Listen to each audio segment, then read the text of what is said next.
ici. Bertrand, nous avons le même nom de famille parce que nous avons un lien de parenté familiale très forte, puisque c'est la paternité elle-même qui est là. Il se trouve qu'on a connu François Roustan, et l'un et l'autre, séparément. On ne l'a jamais rencontré ensemble, mais on en a souvent parlé après coup. Et donc ça a été quelque chose qui a certainement compté. C'est pour ça que lorsque vous nous avez invités à parler, on a trouvé ça très intéressant. Et également le fait d'avoir une parole à la fois proche et duel, puisqu'on n'a peut-être pas du tout vécu la même expérience, même si c'est la même expérience. Pas la même expérience dans le sens où, bien que étant père et fils, on va aborder la question de l'hypnose et puis l'approche particulière qu'avait François Roustan avec un regard assez différent, déjà générationnel, mais oui. Aussi on vient d'univers d'intérêts qui peuvent être assez différents, donc différents mais complémentaires, enfin je pense. Donc moi, au niveau de mon expérience, j'ai été un élève de Jacques Lacan. Donc j'étais dans la salle quand il donnait un cours, et comme vous le savez, à un moment, Roustan était très proche de Lacan, pour s'en éloigner ensuite. J'ai eu également une phase dans ma vie assez proche de toutes les, comment est-ce qu'on peut dire, les institutions religieuses, donc y compris les jésuites. J'ai eu beaucoup de conversations avec des jésuites à ce moment-là. Mais je n'ai pas connu Roustan au XXe siècle. J'ai connu Roustan plutôt à travers la phase de son intérêt à l'hypnose, qui est presque la phase numéro 3 de sa vie, puisque la phase numéro 1, c'était véritablement sa formation comme jésuite. À un moment, il a été professeur aux États-Unis dans une université jésuite. Bon. La deuxième phase de sa vie, c'est véritablement la psychanalyse, quand il a quitté l'ordre et puis aussi il s'est marié. Enfin bon. Et donc comme psychanalyste. Et puis dans la troisième partie de sa vie, l'hypnose, l'hypnothérapie, le travail d'Erickson, tout ça, c'est les choses sur lesquelles il s'est beaucoup exprimé et sur lesquelles il a publié de nombreux ouvrages, évidemment, tout en ayant une œuvre littéraire, puisqu'il y a aussi des livres de lui qui m'ont beaucoup marqué, comme un livre qu'il avait consacré à la vie de Casanova, en faisant une lecture de l'histoire de ma vie de Casanova, lecture avec évidemment de son côté une appréciation analytique forte. Mon cher Giacomo, sans vous, je n'en serais jamais venu à des réflexions que je ne soupçonnais même pas, et à la découverte de points de vue nouveaux sur quelques questions qui hantent ma vie. L'incertaine différence entre les individus, les obscurités de la séduction, la trop manifeste homosexualité, le besoin de subvertir toutes les valeurs. Surtout, je voudrais vous remercier de m'avoir fait rire. C'est un peu de mon impayable sérieux que j'ai dû abandonner à votre contact. Bonsoir, Roustan. Si je suis allé à la rencontre de François Roustan, c'est d'abord dans certains de ses écrits, et par curiosité, j'ai envie de dire philosophique sans doute. J'ai fait des études d'art, et puis suite à une pratique artistique, je me suis tourné vers l'enseignement des arts plastiques. Et je pense que c'est un point de rencontre qui peut être intéressant avec la pratique de l'hypnose et avec l'approche qu'on a François Roustan. Et donc c'est vraiment une curiosité qui m'a poussé vers François Roustan. Et puis j'ai saisi l'occasion d'un événement qui nous était arrivé d'ailleurs à tous les deux il y a quelques années. On avait fait un tremblement de terre assez fort au Népal. Et c'était un événement assez troublant qui m'avait un petit peu chamboulé.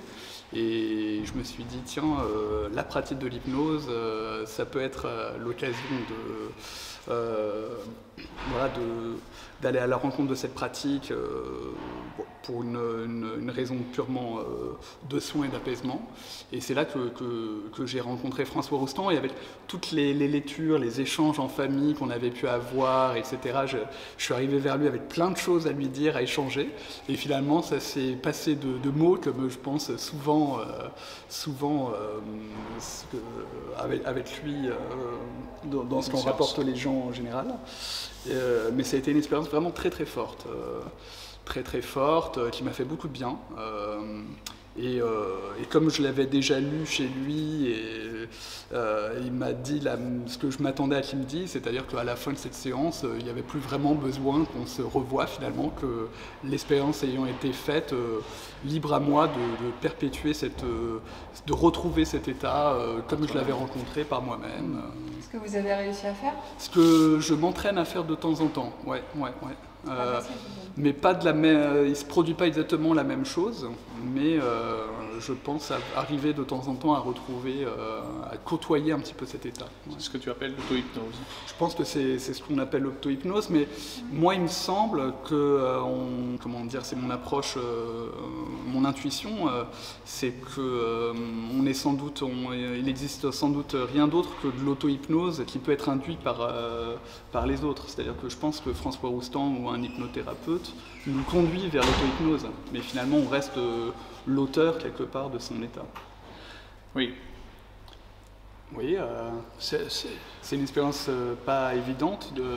C'est-à-dire que de faire comme s'il était là, ça ce serait difficile. Après, d'essayer de s'induire en auto-hypnose, c'est sans doute possible. Oui, moi j'ai envie de dire, circuler, il n'y a rien à voir. Voilà. Parce qu'il s'agit d'une expérience véritablement intérieure. Tout à fait intérieure. Une expérience rare, marquante, transformante. Quand j'entrais rue de Naples pour passer 1 heure avec lui, parce qu'une séance était pendant 1 heure, et que je ressortais, j'avais vraiment le sentiment que l'expérience avait été transformante, c'est-à-dire que je n'étais pas le même que quand j'étais rentré. Donc on peut presque dire que c'était bouleversant, enfin qu'il y a quelque chose qui est bouleversant, à tel point que quelque chose est changé, même dans la perception de l'espace, des émotions, du temps, etc. Comme ça. Donc c'est assez fort.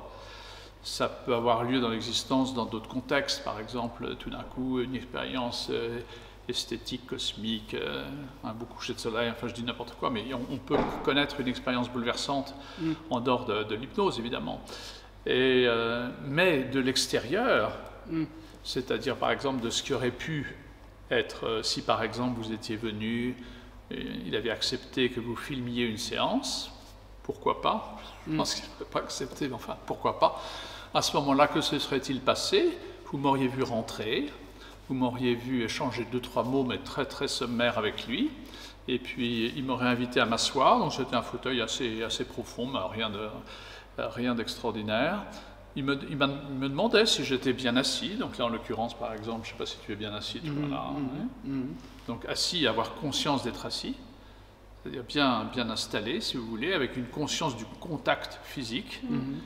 Donc il y avait cet aspect de réceptivité sensorielle, avoir une réceptivité un peu de tous les sens, du contact de la main sur le cuir, de ce qui se passe dans la pièce, la réceptivité par rapport à l'espace qui entoure, enfin tout ça, c'était, je pense, un préalable à ce qui se passait.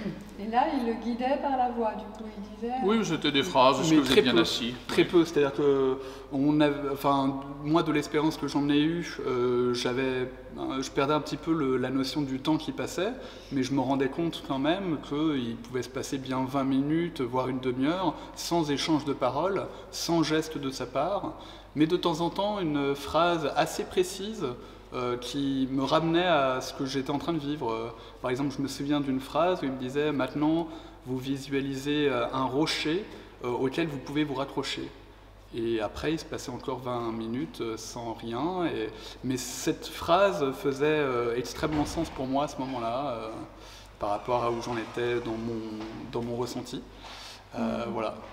Mais oui, rien de magique, mais à aucun moment on aurait pu définir tiens, la séance commence, ou tiens, ça y est, là, il a fait quelque chose qui fait que... pas de marqueur décisif. Pas de geste d'induction, comme on appelle ça. Ouais, du tout. Un timbre de voix peut-être, qui lui était propre, mais sans doute en dehors des séances aussi, mais voilà. Il se passait certainement quelque chose aussi comme une contagion. Alors contagion de quoi? Contagion d'un état dans lequel lui-même se mettait, avec une facilité plus grande que nous. Donc il se mettait dans un certain état, et puis l'inférence à ce moment-là, c'était de façon très poreuse, si vous voulez, et presque poétique. Il y avait cet état qui s'infusait en nous. Comme si, par exemple, vous êtes extrêmement joyeuse de quelque chose qui vous vient d'arriver, bah, par contagion, je sentirais cette émotion chez vous. Mais là, c'était plus profond. Et je pense qu'il se mettait dans un état vraiment très particulier. Et donc, il nous attirait vers ce que j'appelle une transe. Bon, enfin, dans ce mot, on pense à des choses excessives, mais oui. Là, lui, c'était quand même radical, sans être excessif. Et alors, sans doute un état communicatif comme ça, et aussi le dispositif, sans doute un peu classique des séances d'hypnothérapie, je pense, mais on est tellement habitué dans la vie quotidienne quand on se rend quelque part ou quand on se dirige vers quelque chose, qu'il se passe quelque chose, que ce soit dans l'échange de paroles ou dans le geste, l'action.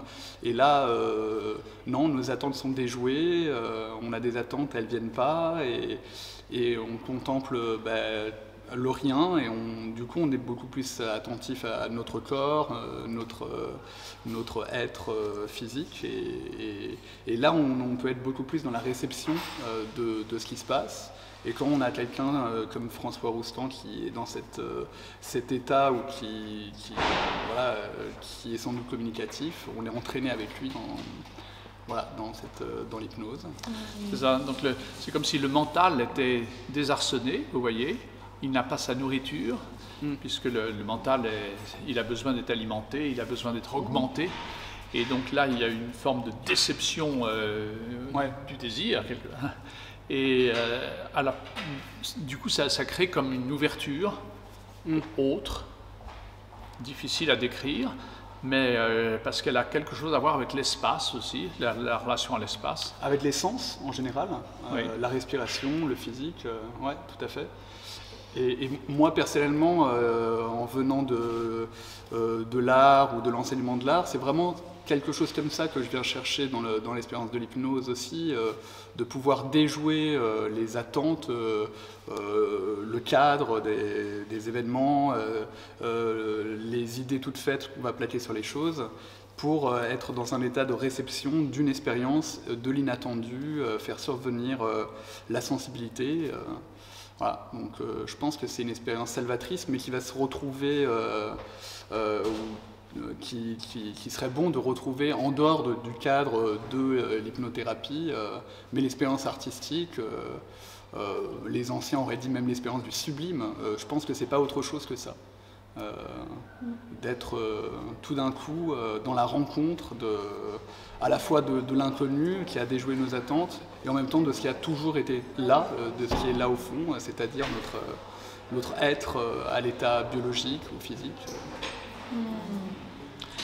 Une rencontre fondamentale est peut-être meilleure, une rencontre poétique. Je sais pas, mettons avec une fleur, vous voyez, imaginons une fleur là.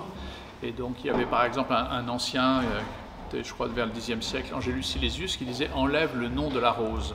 Alors ça veut dire quoi, enlever le nom de la rose? Ça veut dire que toutes les idées que tu peux avoir sur ce qui est en face de toi dans une rencontre, tu l'enlèves, et comme dit Alexis, il y a une espèce d'ouverture qui se fait parce qu'il y a un inattendu, on sort de la classification, de la catégorisation, pour aller vers quelque chose d'infiniment plus ouvert, un espace dans lequel tout peut arriver, même avec un coucher de soleil.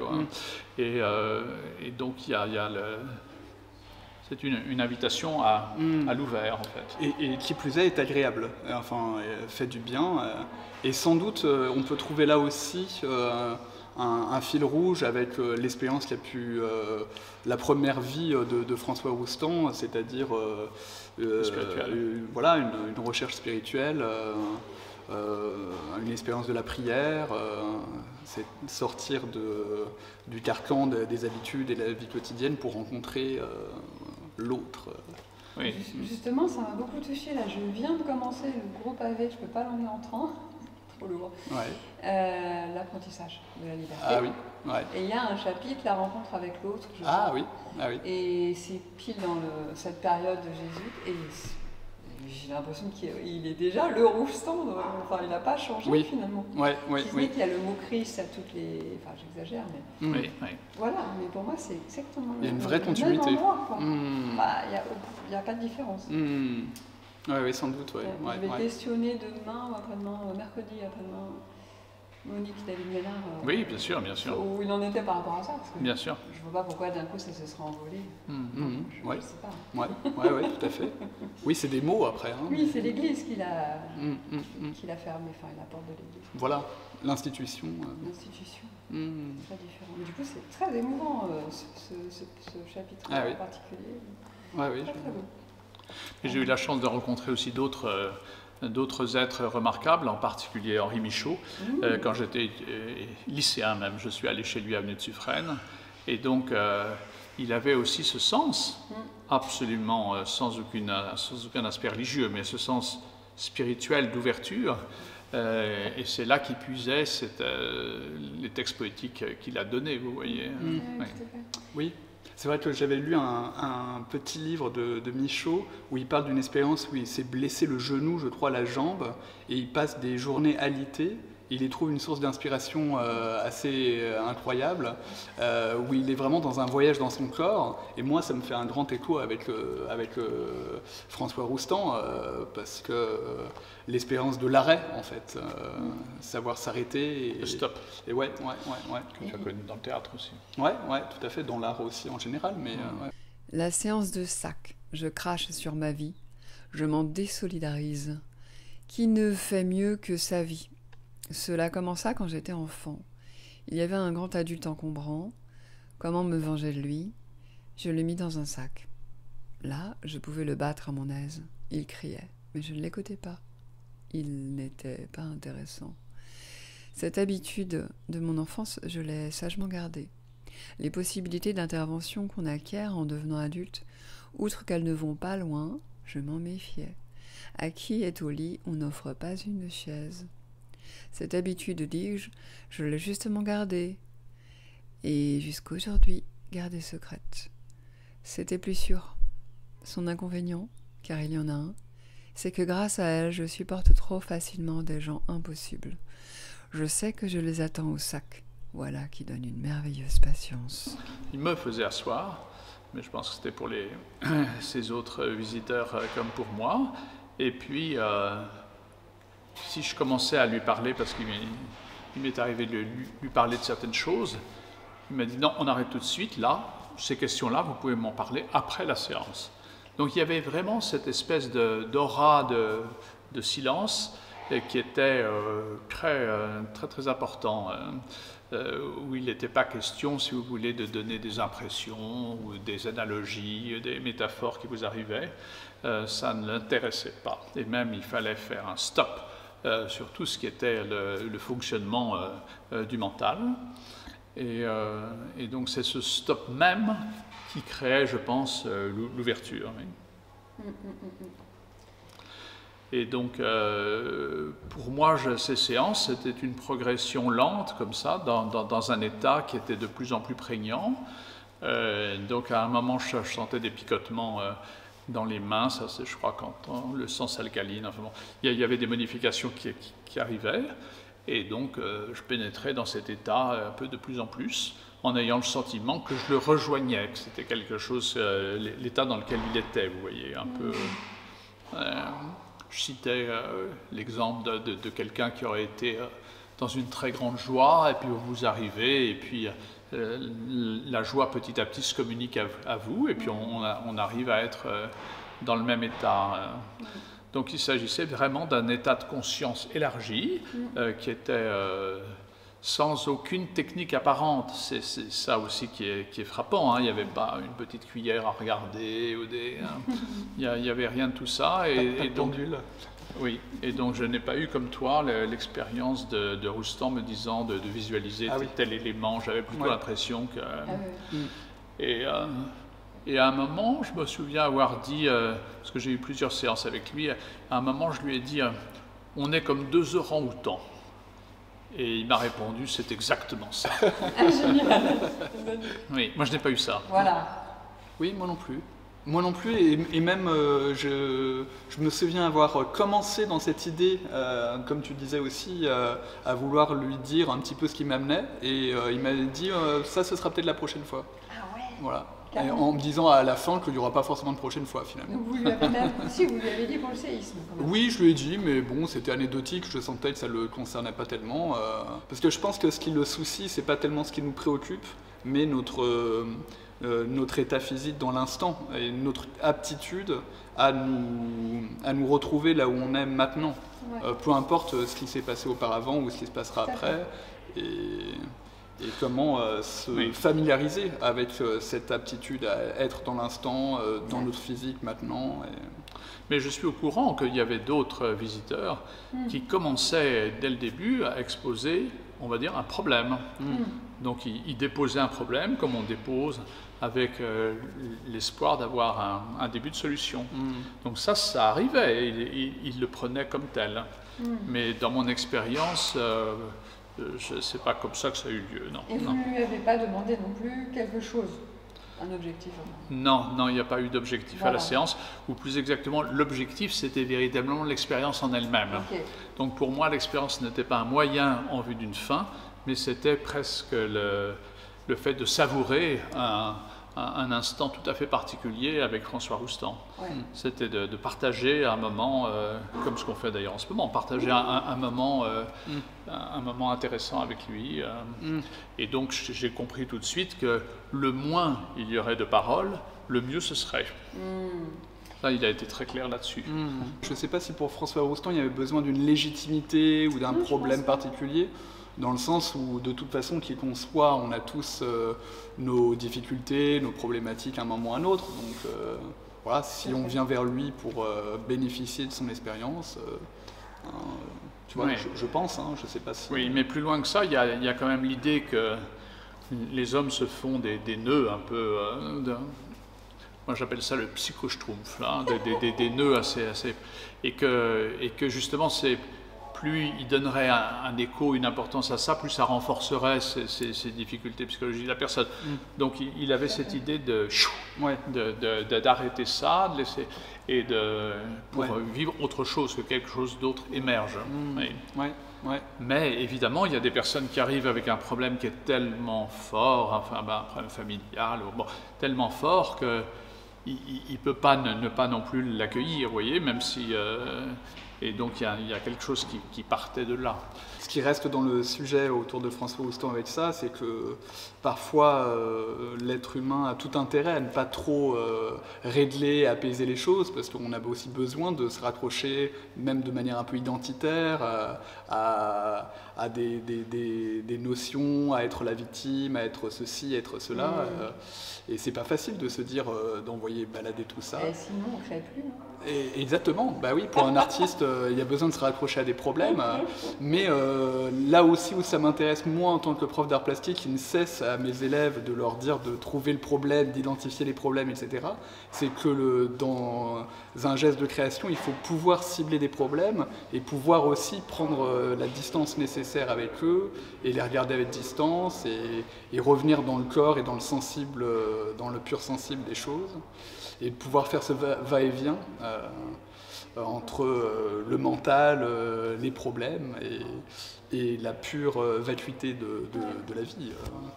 C'est un peu un va-et-vient, c'est intéressant cette idée de va-et-vient, un va-et-vient entre le silence et les paroles. Et il y a beaucoup de nos contemporains qui ne peuvent pas être projetés tout d'un coup comme ça dans le silence. Ou bien il y a une forme d'anxiété qui se passe, et cette anxiété à ce moment-là est pas bonne.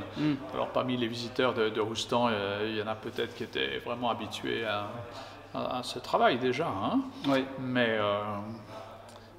c'est vrai que être de plein pied dans le silence, c'est ça qui quand même intéressait Roustan par rapport à autrui, parce que ça permet à ce moment-là de faire un travail. Quelque chose qu'il faut combler d'habitude, mais là, tout d'un coup, on ne le comble plus. tout à fait. C'est là qu'il se passe quelque chose. Ouais, exactement. Moi, je le situerais plutôt, et d'ailleurs, je pense que c'est un peu cette génération dans l'expressionnisme abstrait, vous voyez, autour de Jackson Pollock, pour le plus connu, ou des pratiques comme ça, des pratiques de l'immédiateté, en fait. Et finalement, on veut y donner du sens ou pas, et ce qui reste, c'est l'expression d'un geste pour ce qu'il a été, et ce qui continue d'être dans l'instant pour le spectateur, et ça reste et ce qui est beau là-dedans, c'est l'énigme que c'est, et c'est tout. Ouais, moi je le situerais plutôt dans cet univers-là, mais peut-être que... Minimaliste, instant. Voilà, peut-être pas le minimalisme au sens où il y a pu y avoir des minimalistes qui étaient très cérébraux finalement, tandis que voilà, le geste, ouais. Oui, le geste, certainement, oui. Mais il était explorateur. C'était un explorateur, c'est-à-dire qu'il n'arrêtait jamais de progresser. J'ai du mal à lui donner une catégorie qu'il aurait eu un peu toujours dans tel... Oui. Parce qu'il n'a cessé de progresser, d'approfondir. Oui. Et une œuvre d'art, alors, c'est intéressant comme question, une œuvre d'art qui a une affinité avec le travail de Roustan, je pense presque au Koan Zen, parce que ce qui est frappant chez Roustan, c'est l'aspect aussi littéraire, intellectuel dans le domaine littéraire, dans le domaine du geste de l'écriture. Et le Koan Zen, c'est le rapport entre deux personnes, maître à disciple la plupart du temps, où le maître essaye de désarçonner son disciple en le questionnant. Une réponse vient de la part du disciple et le maître, par une espèce de retournement comme ça de mots, fait accéder son disciple à une réalisation plus grande. Donc un éveil en fait. C'est une pratique de l'éveil simplement dans le cadre d'un échange. Oui. Alors ça c'est actuel parce qu'il y a des gens aujourd'hui qui pratiquent ça. Sinon il y a la maïotique de Socrate qui l'a beaucoup intéressé et qui était aussi de cet ordre, c'est-à-dire un enseignement de personne à personne, de maître à disciple, et qui visait à la progression, à une prise de conscience accrue de l'individu. Oui, ou pour le ramener dans le champ de l'art moderne et contemporain, on pourrait aussi avoir des analogies avec Marcel Duchamp, tout simplement, dans le sens où on va faire du spectateur le véritable auteur de ce qu'il regarde. Et je pense qu'il y a cette démarche, quelque part chez François Roustan, de se dire c'est toi qui as les choses en main, c'est à toi de prendre en charge ce qui se passe là devant toi, n'attends pas une thérapie salvatrice ou une formule toute faite qu'on va t'offrir, mais que non, là tu es en train de vivre un trouble, vis-le, prends-le en charge, non pas avec des recettes et des choses toutes faites, mais il faut traverser cette expérience, et c'est en acceptant de le traverser, en acceptant son point de vue, son rôle, d'où on est, en comprenant où on est aussi, en se situant quelque part. Et en cela, le travail de Marcel Duchamp ou plus récemment de Buren, Daniel Buren, où quelque part, avec 3 fois rien, quelques lignes, un cadre, etc., on a un pas de côté sur l'expérience qu'on est en train de vivre, et ça nous ramène à notre regard à nous sur notre expérience, notre recul sur nous-mêmes. Oui, c'est intéressant ce que tu dis sur le pas de côté, parce que c'est introduire un déplacement. Ouais. Et j'avais souvent l'expérience avec Roustan que, en quelque sorte, dans la transe, il y avait un déplacement qui se faisait. Et j'avais, en sortant de la rue de Naples, une sensation de l'espace qui n'était pas la même qu'au début. Comme si quelque chose dans ma référence spatiale avait été légèrement transformé. Oui, tout à fait, oui. La référence spatiale, ou peut-être que tu es plus attentif au rapport à l'espace, mais à ton regard sur tes propres sens, quelque part. Oui. Ouais. Et vous pouvez développer sur la sensation en sortant du cabinet ? C'est vrai que quand je me retrouvais sur le pavé parisien là, de la rue de Naples, j'avais un peu, les premières minutes, je restais sur le trottoir comme ça, un peu hébété, comme ça. Parce qu'une transe, ça vous fige un peu dans un premier temps, et on ne peut pas reprendre immédiatement le flot de son existence, surtout qu'à Paris, dans le quartier de la gare Saint-Lazare, c'est vraiment pour le coup un flot humain assez fort et un flot de choses et d'événements. Donc il y avait cette espèce de moment où on avait été figé et ça se prolongeait un peu après l'expérience en sortant de chez lui. Et puis petit à petit, ça reprenait. Et ce que tu as dit tout à l'heure d'un va-et-vient entre une expérience qui est finalement pas celle de François Roustan, mais la tienne, quelque chose qui nous a concernés, une expérience fondamentale qui l'a peut-être aidé ou accompagné, mais sinon c'est la nôtre, et ben elle est toujours là.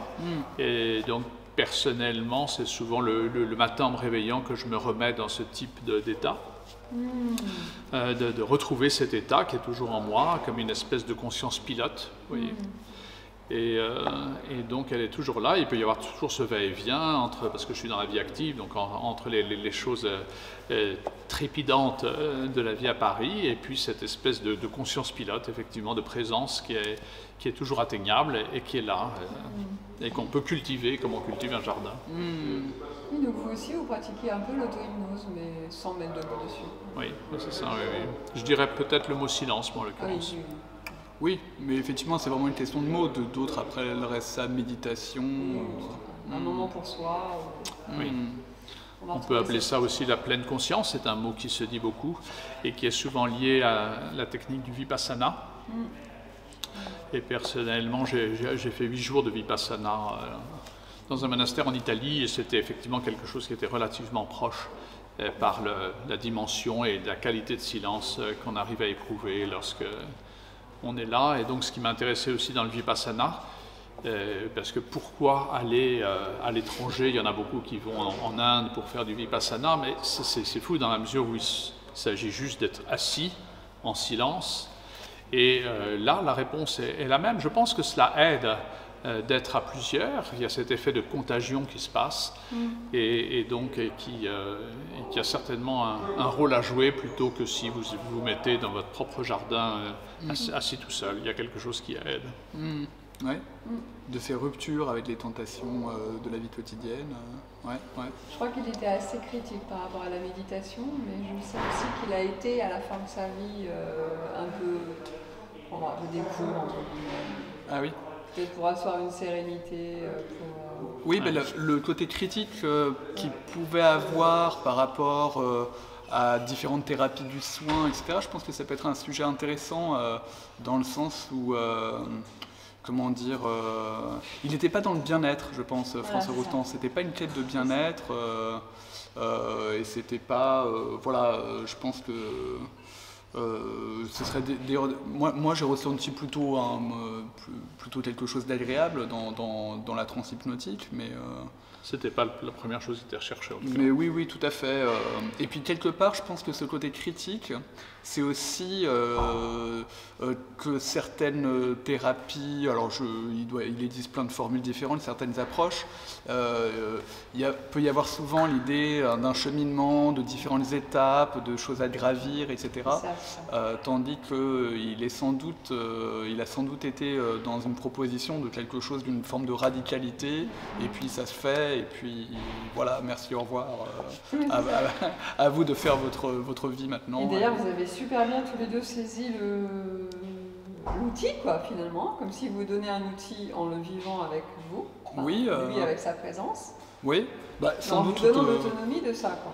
C'est vrai, mais sans doute aussi qu'on venait chacun de notre côté avec une curiosité, des expériences autres qui avaient pu nourrir ça, et donc ça tombait bien sur notre chemin, je pense. Ouais, c'est clair. Peut-être il y a une dernière dimension dont on n'a pas encore parlé, et qui est, je crois que c'est dans Baudelaire, c'est l'étrangeté. L'étrangeté, c'est chez Baudelaire lié à la beauté. Ça paraît curieux aujourd'hui, mais... Et donc je pense que dans l'expérience de la transe avec Roustan, il y avait une dimension d'étrangeté en ce sens que c'est pas du tout familier comme état. Donc on était emmené dans un état, vous voyez, qui était... qui enrobait de mystère. Qui était, voilà, mais sans romantisme particulier, mais Simplement, on était sortis de nous-mêmes, en fait. Ouais. D'ailleurs, le mot extase, ça veut dire une sortie de soi. Bon, on peut peut-être pas n'était parler d'extase en extase, en l'occurrence, mais entre la transe et l'extase, il y a quand même une forme de tout à fait. synonymie. D'ailleurs, on parle de transe pour les soufis qui vont être dans la danse, comme ça, avec de la respiration. Et alors que, c'est extase et transe, c'est sans doute un état similaire. Une pure dimension d'expérience personnelle, dans des fêtes où on va beaucoup danser, etc. Je pense qu'on est dans un peu autre chose, parce que... autre chose que l'expérience de Roustan. C'est-à-dire qu'avec Roustan, on est vraiment dans l'arrêt. Dans l'arrêt, dans le rien, dans le silence, dans le dénouement. Dénuement, oui, pardon. Lapsus peut-être. Dénuement. Et tandis que, alors peut-être que ça se rejoint quelque part, mais tandis que quand on est dans la danse, etc., il y a un excès de joie, un excès d'effort physique. Et je pense que c'est autre chose. Alors ça peut peut-être se rejoindre dans un cadre de pratique vraiment professionnelle d'un danseur qui est dans la concentration absolue de son geste, ou par exemple dans le soufisme, les danseurs savent très précisément ce qu'ils font, et ils ont un rituel de la respiration qui est très organisé, et là ils peuvent être dans le détachement de leur mental et être dans le rien, dans l'abandon quelque part. Mais oui, dans un cadre festif, on serait assez loin en tout cas de François Roustan. Parce que de mon point de vue, moi j'ai pas vécu l'expérience, donc c'est ça qui est intéressant pour moi, c'est de revenir à l'expérience, à ce que la personne a vécu. Oui. Mais il y a aussi le côté, le mouvement qui s'était figé, c'est-à-dire on a une peur, on est là bloqué sur quelque chose, sur un événement. Oui. Reprendre l'ampleur, on rentre dans un espace beaucoup plus grand, oui. Et donc les choses recirculent, et c'est beaucoup plus... Ouais. On se préoccupe plus de ces petites étapes, épreuves, traumas, etc. Oui. Oui, elles ont existé, ça je sais pas. Ouais. Et donc c'est... Bon voilà, il y a du mouvement. Oui, tout à fait, ouais. Et c'est clair que c'est même assez thérapeutique quelque part, je le recommanderais à chacun. Mais... La joie. Voilà, la joie tout simplement, et qui est communicative, etc. Mais voilà, moi de ce que j'ai ressenti dans ce que j'ai pu comprendre dans les lectures autour de François Roustan, on n'est peut-être pas tout à fait dans le même endroit, dans le sens où il y a...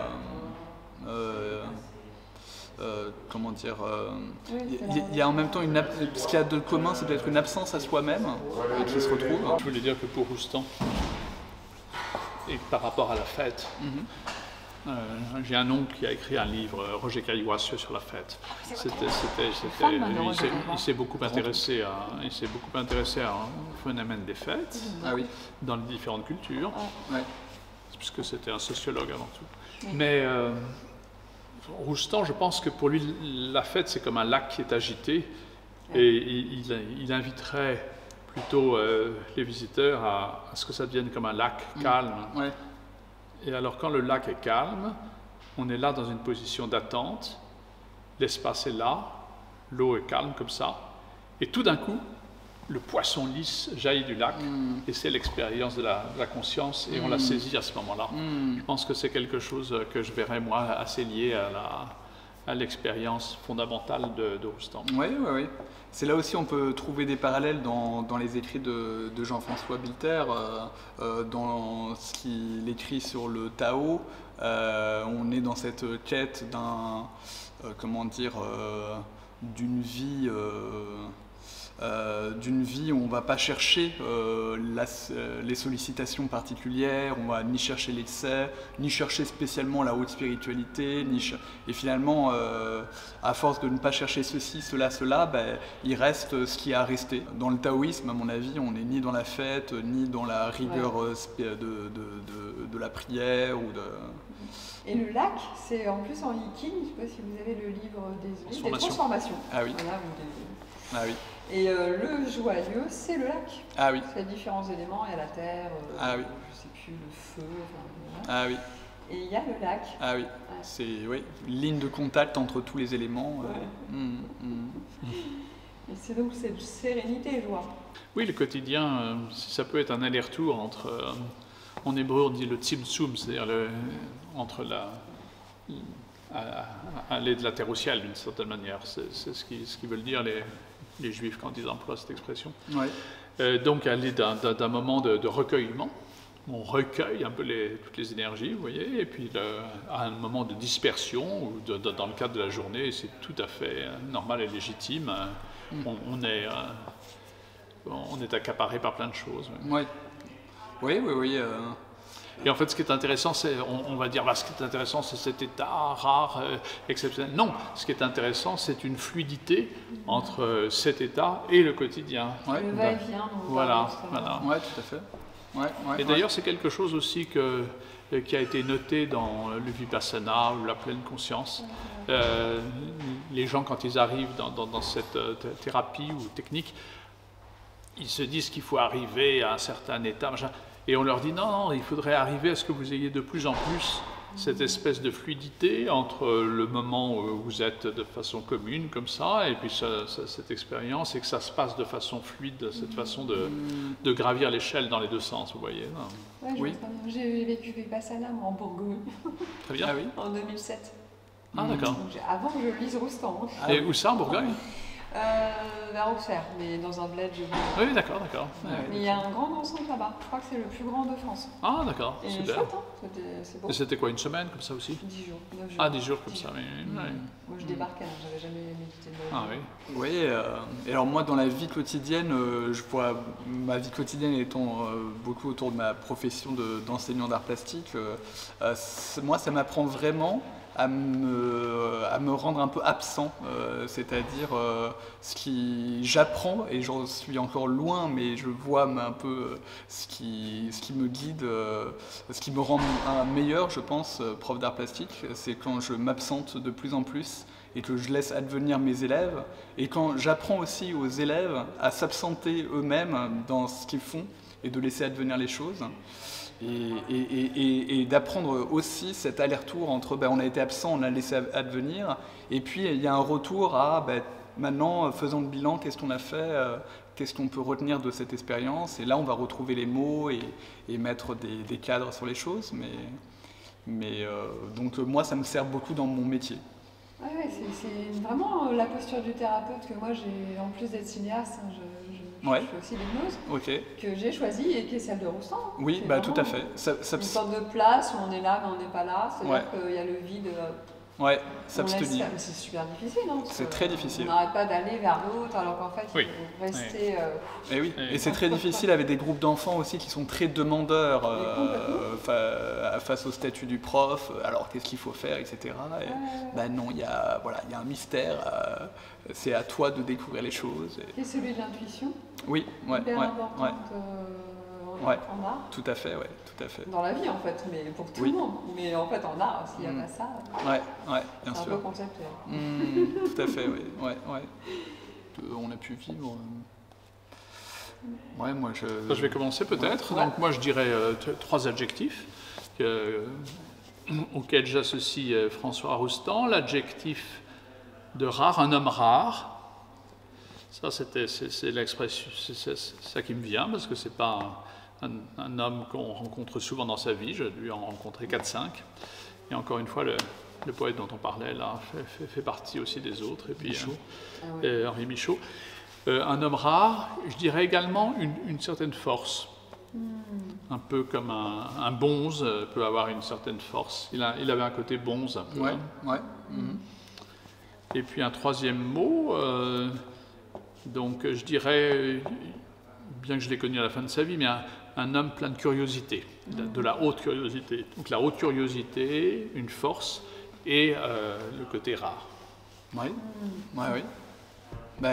C'est sans doute l'homme en général. Moi, je vais peut-être essayer de trouver quelques mots pour l'expérience unique que j'ai vécue. Moi, je dirais à la fois présent et absent. C'est vraiment ce qui peut caractériser cette expérience. Présent et absent, voilà, j'en aurais même pas tellement de troisième. Ouais. Et c'est très Tao, ça, présent et absent à la fois. Absence, voilà. Ouais. En même temps. En même temps, exactement. Ouais. Merci. Merci. Merci beaucoup. Et non, je suis curieuse. Les 5 personnes, Henri Michaud, François Roustan, c'est chouette ça. Oui, c'est ça, peut-être, vous ne les connaissez pas. Hein. Mais il y a un homme qui a beaucoup compté pour moi, qui était un Égyptien, qui était installé à Paris, et qui s'appelait Mounir Hafez. Et d'ailleurs, il avait été secrétaire d'Henri Michaud à un moment. Mounir Hafez, c'était un prince soufi. Ouais.